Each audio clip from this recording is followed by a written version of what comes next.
told your friend you're not okay? And tell me what's wrong and why you never said you felt that way. Hello everyone, আসসালামু আলাইকুম। কেমন আছেন সবাই? আমি Helen আপনাদের সবাইকে স্বাগত জানাচ্ছি নতুন আরও একটি ডেইলি লাইফস্টাইল ব্লগ দেখার জন্য। আজকে এই যে বেড গোছানো থেকে শুরু করলাম ভিডিওটা। আসলে কিন্তু সকালে কোথা থেকে শুরু করব এটা ভাবতে ভাবতে অলরেডি 8-9টা বেজে যায়, কারণ সকালে হাজব্যান্ডকে নাস্তা দিয়ে অফিসে যাওয়া, নিজের খাওয়া, মেডিসিন, তারপরে সকালে অনেক কিছুই থাকে।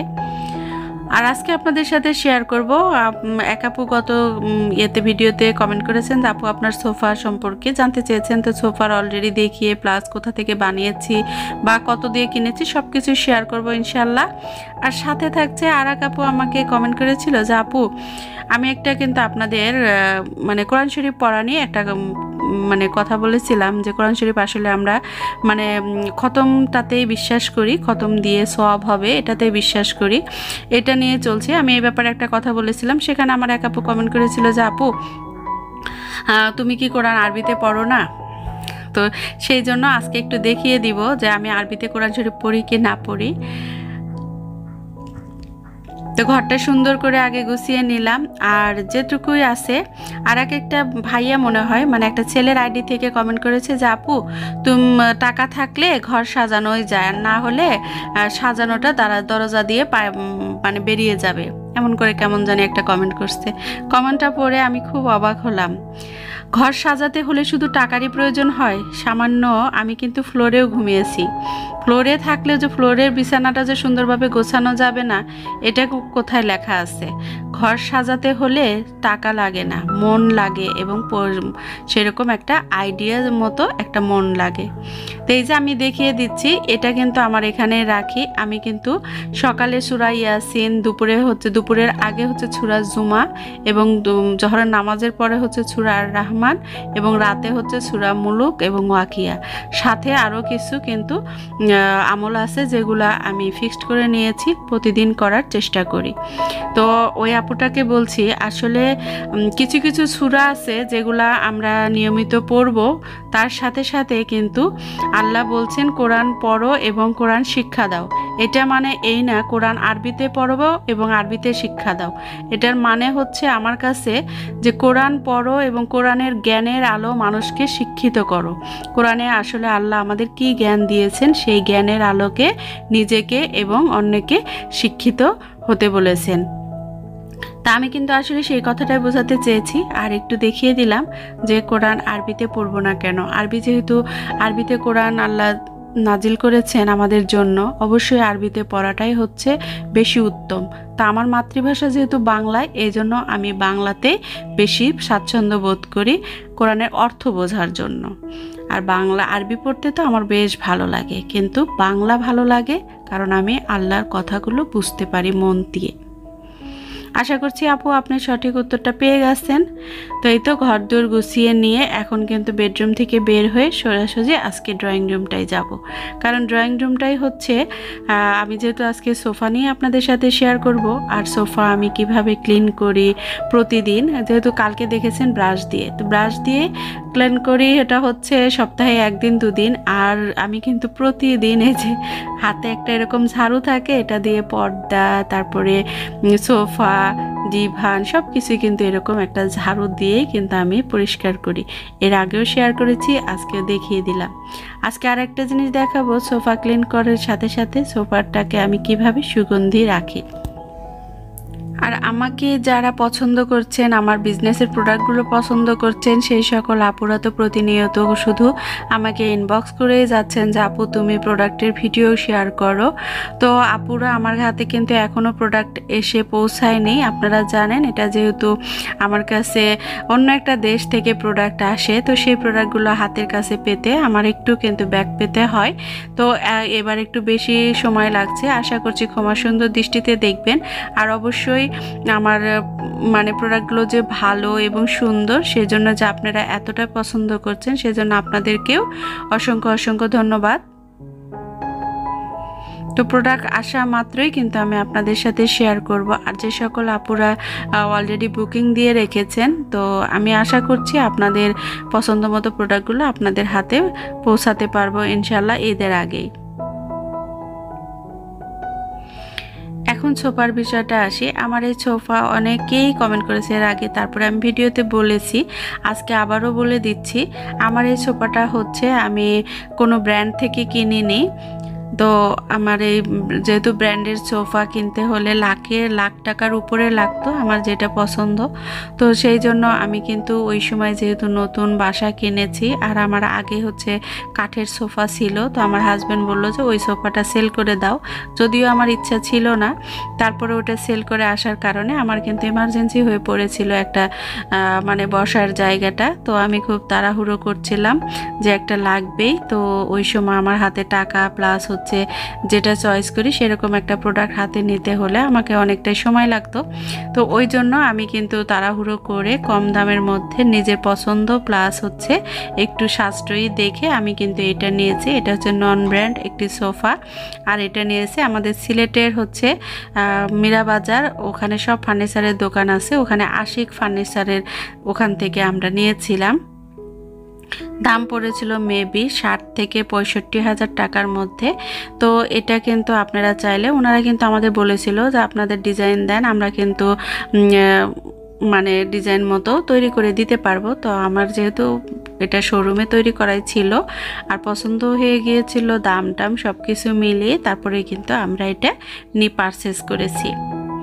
তো আশা করছি সোফাটা সম্পর্কে পুরোটাই বলে দিয়েছি, কোথা থেকে নিয়েছি এবং দাম কত সব কিছুই বলে দিলাম। তো যে সকল আপুরা সিলেট থেকে দেখছেন তা ওনারা হয়তো চিনবেন, আর যারা সিলেটের বাইরে তাদের তো বলবো যে আপনারা যদি এই ধরনের সোফা পছন্দ হয় বাজারে অ্যাভেলেবল আছে, তারপরে আপনি কিন্তু কাস্টমাইজ করে নিতে পারবেন সেই সকল ফার্নিচারের শোরুমগুলোতে থেকে।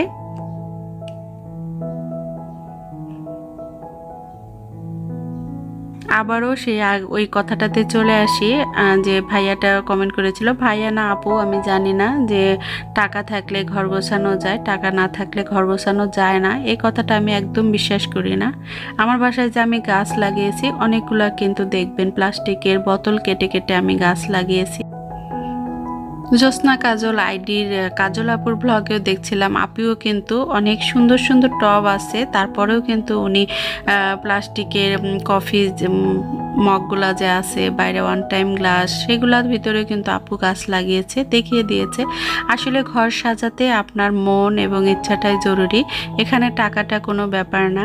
আর কুড়ে ঘরও থাকলেও যে ঘরটা গুছিয়ে রাখাটা যে কতটা আর্ট, সেটা আমার বাসায় যে কাজ করে আমার হেল্পিং হ্যান্ড শিউলি কিন্তু ছোট্ট একটা রুম নিয়ে ভাড়া নিয়ে থাকে।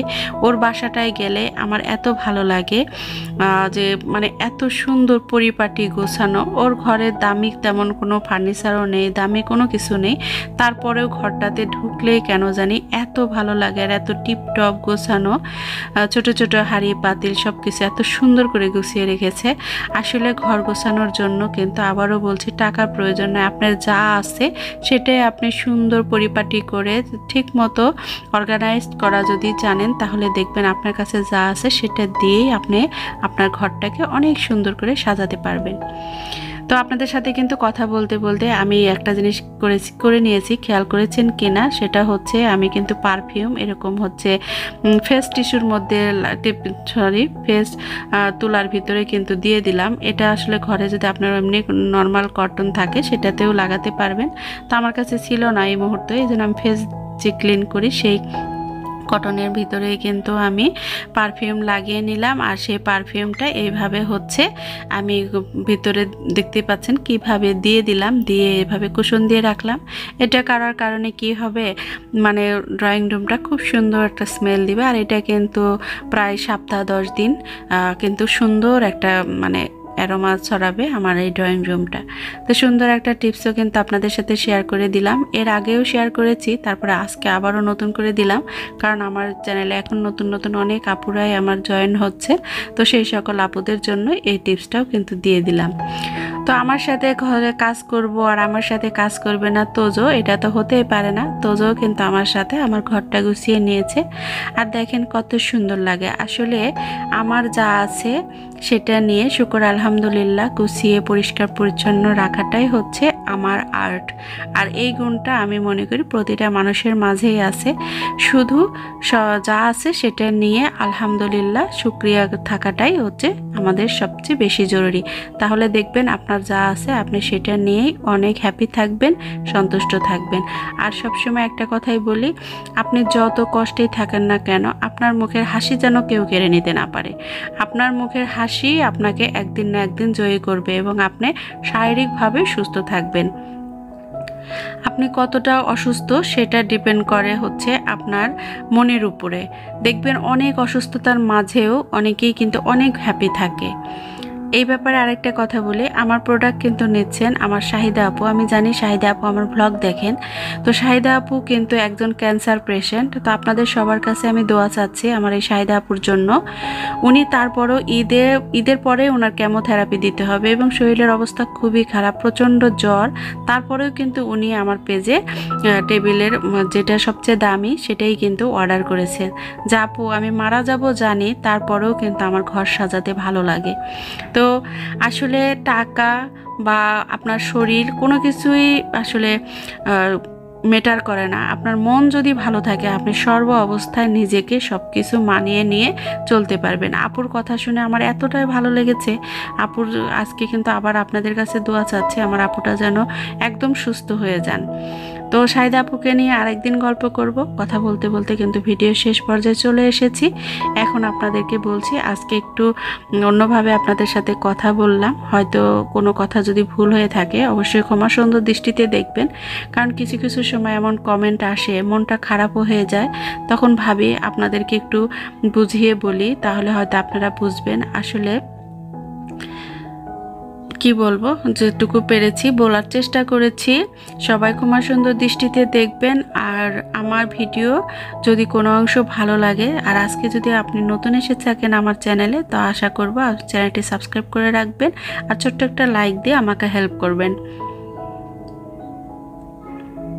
আর জীবনে যত পরিস্থিতি আসুক না কেন সব জায়গায় পজিটিভ থাকবেন। দেখবেন পজিটিভ থাকলে আপনার সব কিছু আপনা আপনি পজিটিভ হয়ে যাবে।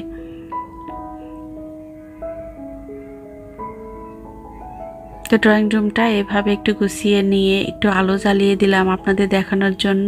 আসলে দেখেন আমি দেখাচ্ছি যে আমার ড্রয়িং রুমে কিন্তু তেমন দামি কোনো কিছু নেই, হালকা পাতলা কিছু মাটির জার, সেখানে কিছু গাছ, কিছু প্লাস্টিকের জারে কিছু গাছ, এগুলো দিয়েই কিন্তু আমার ড্রয়িং রুমটা সাজানো। এখানে আহামরি তেমন কোনো টাকার জিনিসও কিন্তু নেই, তারপরেও আমি কিন্তু অনেক সুন্দর করে সাজিয়ে গুছিয়ে রাখার চেষ্টা করি। আর এখন চলে আসলাম একটু চা খাবো। চা খেয়ে তারপরে অলরেডি কিন্তু গোসল করা হয়ে গেছে।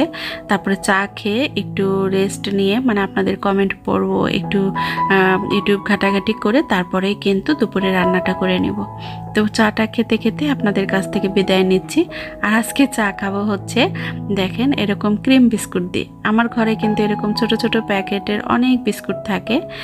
কার কার ঘরে থাকে আমাকে কমেন্ট করে জানাবেন, কারণ আমি বিস্কুট খেতে খুব পছন্দ করি, আমার ছেলেও খুব পছন্দ করে। তো এখন এই যে ক্রিম মাখা বিস্কুট দিয়ে রচা করে নেব, দুই মা ছেলে মিলে এখন একটু খাবো। তো আমার মতো করে কে কে রচা বানান? আমি কিন্তু যখন শুধু লিকার দিয়ে চা তৈরি করি সেটা হচ্ছে এরকম ছাঁকনির ভিতরে কিছু চা পাতা নিয়ে নিই, তারপরে এরকম করে গরম পানি, ফুটানো গরম পানি দিয়ে দিই, আর সেটাই হচ্ছে চা হয়ে যায়। তো আমি কিন্তু এই যে হাবিবকে দিলাম একটু চিনি, আর আমি তো চিনি ছাড়াই রচা খাবো। সাথে থাকছে ক্রিম মাখা বিস্কুট। বিস্কুটটার যে এত সুন্দর একটা ফ্লেভার বের হয়েছে। তো এখন বসে বসে মা ছেলে গল্প করব, আর টিভি রুমে নিয়ে যাচ্ছে, একটু কিছুক্ষণ টিভি দেখব।